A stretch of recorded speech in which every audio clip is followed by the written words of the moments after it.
Assalamualaikum warahmatullahi wabarakatuh. Bertemu semula dalam sesi mata pelajaran kelas kemahiran membaca dan menghafaz Al-Quran secara online bersama saya, Ustazah Azimah, Guru KKQ SMK Bukit Rahman Putra. InsyaAllah, pada hari ini saya akan kongsikan silibus mata pelajaran tingkatan 1, bahagian hafazan, tajuk yang kedua iaitu kaedah menghafaz Al-Quran.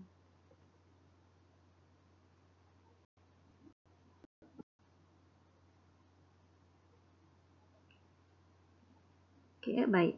Kaedah menghafaz Al-Quran terbahagi kepada 3, iaitu kaedah sebelum menghafaz Al-Quran, kaedah semasa menghafaz Al-Quran dan kaedah selepas menghafaz Al-Quran.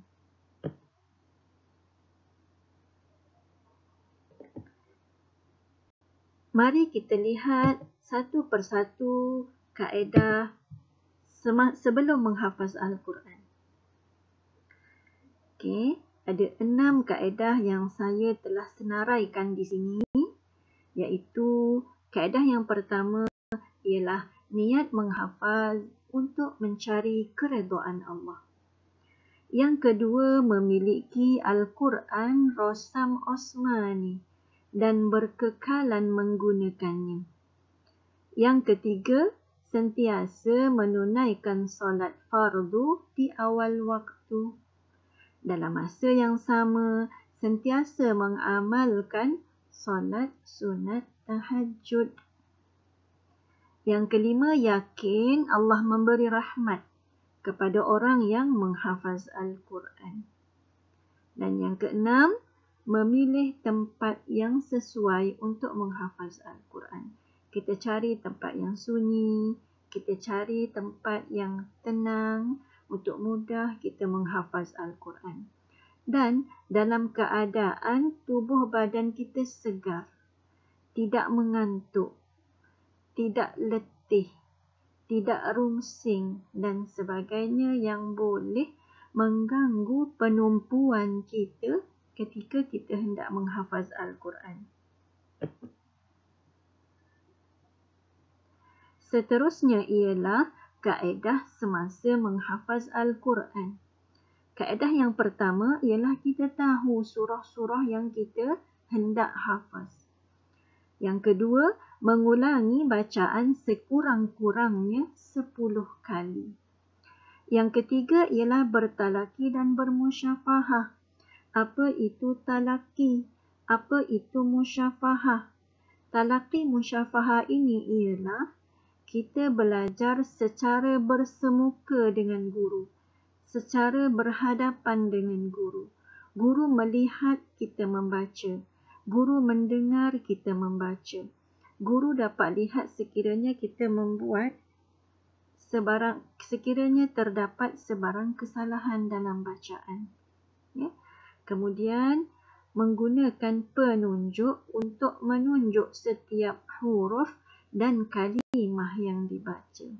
Setelah lancar ayat pertama, barulah berpindah kepada ayat yang kedua. Sebelum berpindah kepada ayat yang ketiga, ulang semula ayat pertama dan ayat kedua. Juga menggunakan alat bantuan seperti CD ataupun mendengar bacaan di YouTube, ikut bacaan imam-imam ataupun orang-orang yang muktabar bacaannya. Setelah kita letih, kita berehat sebentar. Kemudian kita kena mengulang-ulang ayat hafazan selepas solat fardu. Semoga tidak hilang atau semoga tidak lupa ya. Okey, dan yang seterusnya ialah kaedah selepas menghafaz Al-Quran. Apa yang perlu kita lakukan setelah kita menghafaz Al-Quran? Ya. Yang pertama, kita kena tasmi' di hadapan guru. kita kena memperdengarkan bacaan hafazan kita di hadapan guru. Dalam masa yang sama, sentiasa mengulangi ayat yang telah dihafaz. Membaca ayat yang dihafaz ketika solat. Sentiasa mematuhi perintah Allah, menghindari diri dari melakukan perkara maksiat. Dan yang terakhir, kaedah selepas menghafaz Al-Quran ialah menghafaz Al-Quran secara tadabbur. Ya, kita menghafaz Al-Quran sambil kita menghayati maksud ayat yang kita hafaz.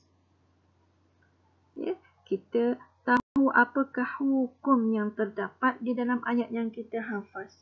Dan kita boleh mengambil pengajaran daripada ayat yang kita baca.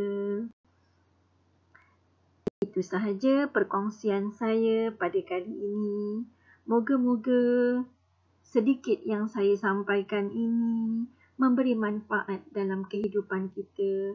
Lebih-lebih lagi kepada mereka yang ingin menjadi hafizul Quran ataupun hafizatul Quran.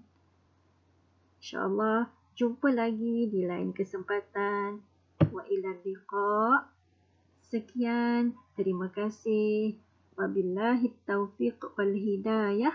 Wassalamualaikum warahmatullahi wabarakatuh.